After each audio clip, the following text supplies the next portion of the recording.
aula de hoje nós vamos falar sobre o teste T de Student. Em que casos eu posso utilizar esse teste? Bom, esse teste é utilizado para a comparação de dois grupos. Mas a comparação do quê? Comparação de média entre dois grupos, ok? Então, se a ideia é comparar médias entre, por exemplo, grupos de homens e grupos de mulheres, jovens e idosos, eu preciso que aquilo que eu esteja medindo, aquilo que eu queira comparar, seja um dado do tipo intervalar, ok? Uma outra questão importante é que a amostragem tem que ser aleatória e a gente tem o teste T para amostras independentes e dependentes. Na aula de hoje a gente vai focar no teste T para amostras independentes, ok? Então vamos supor que você queira comparar as notas de duas turmas de alunos. Então tem lá a turma A com 7 alunos e a turma B também com 7 alunos. Você aplicou uma avaliação e aí temos aqui as notas dos 7 alunos da turma A e dos 7 alunos da turma B. E aí você tirou uma média, né, dessas notas e a turma A tem uma média de 6,43 e a turma B tem uma média de 5,21. E aí você vai falar assim, poxa, mas então a turma A foi melhor que a turma B. Beleza, a turma A foi realmente melhor que a turma B. Mas a diferença entre as duas turmas é significativa? Por que a gente pergunta isso? Porque se a diferença for realmente significativa, ela for uma diferença importante, quando eu for trabalhar, quando for desenvolver outras atividades com os meus alunos, provavelmente eu vou pensar em estratégias diferentes para ambas as turmas, ok? Mas se a diferença não é significativa, eu posso, de repente, continuar trabalhando da mesma forma em ambas as turmas, ok? Então a gente vai fazer um teste agora para ver se essa diferença da média que a gente encontrou é uma diferença importante ou não, ok? Qual que é o detalhe que está por trás do teste, tá? Como é que a gente vai pensar se essa diferença é significativa ou não? A média ela é uma medida de tendência central, ou seja, ela resume, de certa forma, a minha distribuição. Mas a gente não está olhando aqui, nesse momento, o quanto esses dados, o quanto essas notas estão distribuídas em torno da média. Então, por exemplo, se a turma A tem um pico aqui, digamos, com a média, todo mundo juntinho, a turma B, todo mundo juntinho aqui, então essa diferença parece ser grande. Mas se eu tenho a turma A fazendo uma curva enorme, com a média aqui, e a turma B também fazendo uma curva enorme, com uma média um pouquinho para o lado, pode ser que essa diferença não seja tão significativa, ok? Então, além da média, a gente vai precisar calcular o desvio padrão. Para facilitar os cálculos, eu não vou trabalhar exatamente com o desvio padrão. Eu vou trabalhar com o conceito de variância, que nada mais é o valor do desvio padrão elevado ao quadrado, ok? Isso vai facilitar um pouquinho alguns cálculos aqui para a gente. Então, vamos lá. Como é que a gente vai trabalhar, como é que a gente vai ver essa distribuição, calcular essa variância? Temos aqui, então, as notas da turma A, que vamos chamar de x1, e as notas da turma B, que vamos chamar de x2. Aqui ficou faltando 2, ok? Então, coloquem aqui x2. Para a gente poder calcular a variância, a gente vai ter que fazer x1 ao quadrado. Então, eu vou fazer 6,5. Se eu elevar ao quadrado, vai dar o 42,25. 7 ao quadrado vai dar o 49. E a mesma coisa com os dados do x2. 6 ao quadrado, 36. 7 ao quadrado, 49 e assim sucessivamente. E aí, como é que a gente vai fazer? Vou fazer as somatórias de todos os x1, ok? Então, somando todos os x1, deu exatamente 300. E somando todos os x2, aqui, sem querer, eu acabei colocando a turma B de novo, ok? Deu 207,25. E aí, como que a gente vai pegar esses valores e levar lá para o cálculo da variância? Bom, nós temos aqui, então, a fórmula para calcular a variância. Nossa somatória do x², que é a coluna que a gente acabou de calcular. O n é o total de sujeitos da turma A e da turma B, ok? E o x barra ao quadrado é a nossa média elevada ao quadrado. Então, como que a gente vai efetuar o cálculo? Nossa variância da turma A é o 300, que a gente calculou, dividido por 7, porque a gente tem 7 sujeitos na turma A, e a média da turma A é 6,43. Então, no caso aqui, a fórmula 6,43 ao quadrado, e a gente tem uma variância de 1,51. Substituindo os valores para a turma B, nós temos 207,25 dividido por 7, menos a média de 5,21 ao quadrado, e temos lá a nossa variância de 2,46. E aí, como que a gente continua fazendo a análise para poder calcular o valor do teste T?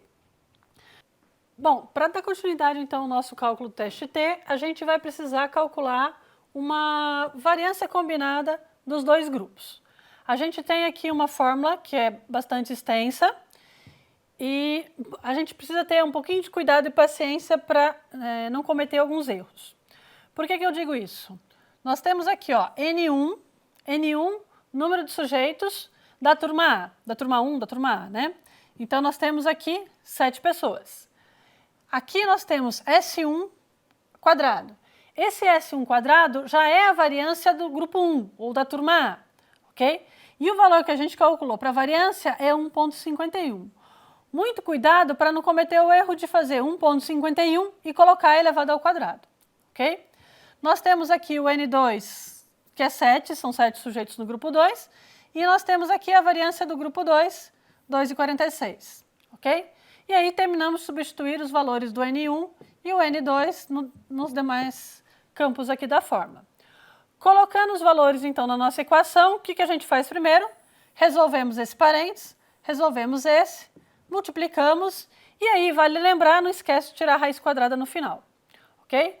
Resolvendo a conta, nós encontramos o valor de 0,81. E agora nós precisamos calcular o valor do teste T, nosso valor observado, aquele que foi calculado a partir dos meus dados. Então, como nós fazemos isso? Nós fazemos média 1 menos média 2, dividido por essa variância combinada aqui que a gente acabou de calcular. Então, nós temos 6,43 menos 5,21, dividido por 0,81, com o valor do teste T observado de 1,51, ok? Um cuidado aqui, uma atenção que a gente tem que ter, nota que nesse trecho aqui, ó, x1 menos x2, né, dado pela fórmula, eu posso fazer o grupo A menos o grupo B ou o grupo B menos o grupo A, tanto faz. Isso faz com que o valor do meu teste T possa dar aqui positivo ou negativo, ok? A gente vai ter um olhar agora para esse positivo e negativo aqui que pode aparecer.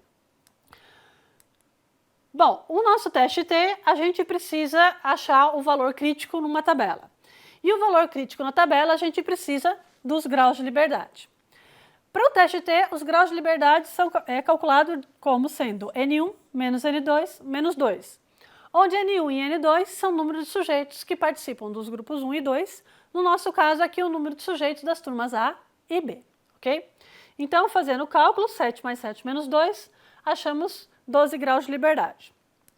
E aí nós vamos na tabela do teste T, tá? Essa tabela é encontrada facilmente na internet, e pegando uma significância de 0,05, ou seja, nós queremos 95% de certeza na decisão que a gente tomar. Então, escolhendo essa significância e utilizando o GL de 12, nós vamos até essa tabela e encontramos um valor crítico de 2,179, ok? E aí a pergunta que fica é, bom, e agora o que a gente faz, né? A gente tem o valor crítico, a gente tem o valor observado e a gente precisa analisar se a média da turma A e a média da turma B são estatisticamente diferentes ou não. Como que a gente faz essa análise? Vamos colocar aqui a nossa reta, o ponto zero, vamos colocar o valor crítico, 2,179 desse lado, e vou colocar aqui também menos 2,179 desse lado. Como que a gente vai fazer a interpretação? Se o valor observado cair aqui no meio, a gente vai falar que é igual. Se o valor cair para esse lado, vai ser diferente, e se o valor cair para esse lado, também vai ser diferente. O valor que a gente encontrou foi de 1,51. O valor 1,51 está aqui, ou seja, ele está na região onde eu digo que são iguais. Mas o que significa dizer que são iguais? Significa dizer que, estatisticamente falando, não há diferenças significativas entre as notas da turma A e da turma B. Ou seja, se eu tivesse escolhido mais gente, de repente, para participar daquelas turmas, a média tenderia a se igualar aí nos dois casos, ok? Então, muito cuidado na hora de fazer essa análise. Se o valor que a gente calculou do teste T tivesse dado, por exemplo, 3, né, ou menos 3 aqui, o que a gente poderia concluir? A gente concluiria que há diferenças significativas entre as notas, né, entre as médias das turmas A e B. E aí você olharia a média para ver qual turma teria ido melhor e qual turma aí teria ido pior, ok? Bom, o teste T ele é utilizado para comparar apenas 2 grupos. Na próxima videoaula a gente vai ver o teste para comparar 3 ou mais grupos. Até lá!